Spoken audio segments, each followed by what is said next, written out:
Well, hello, Cedar Falls. This week is National Suicide Prevention and Recovery Week. I issued a proclamation this week for it, which was in the last council packet.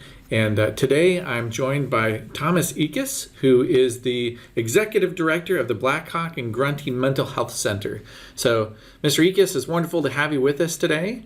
Thank you, Mayor Green. I appreciate the opportunity to get the word about this most important subject. Yes, September every year is Suicide Prevention Month.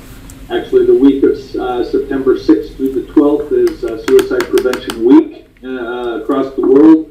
And today, actually, September 10th is Suicide Prevention Day.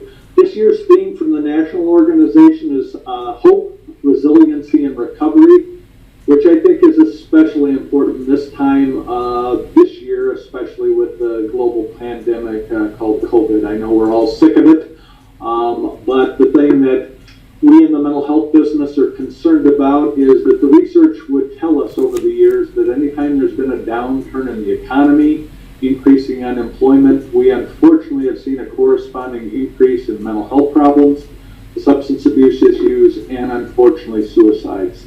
There was just a national study that came out this morning that I have not had time to read, talking about the increased thoughts of suicide that people have, even young people.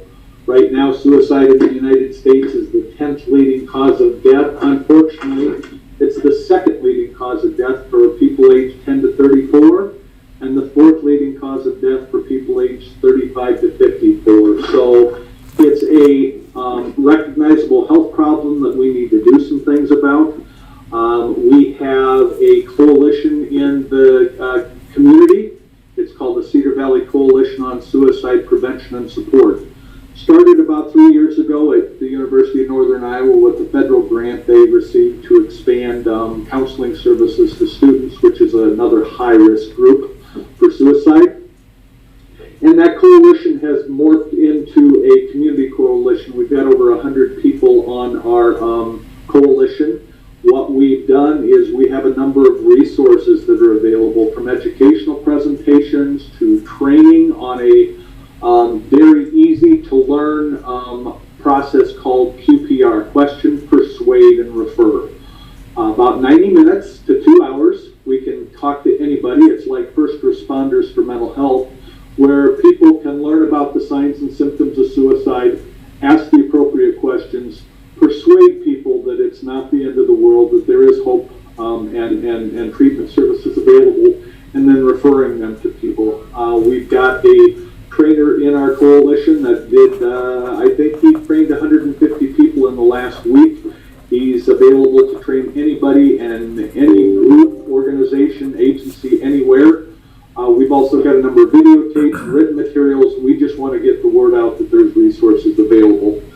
Probably the most exciting thing in this whole arena over the last couple of years is the FCC just passed last year a national 3-digit number for suicide prevention. It won't be active till 2022, as I understand it, but it will be 988.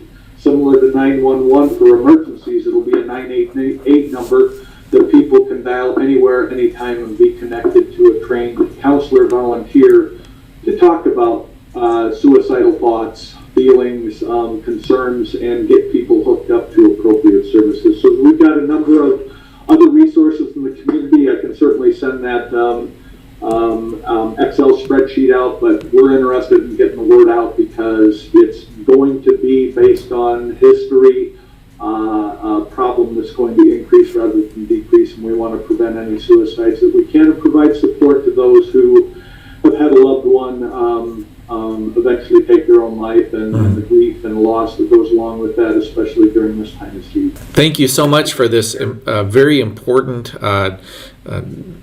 social initiative and social concern, and for your part in helping to address that in our community. So any parting words? Well, if people want more information, they can get a hold of me over at the Mental Health Center, 234-2893. I'm available pretty much anytime, anywhere to get resources to people who might need them. Terrific. Well, thanks again. Appreciate your coming in today.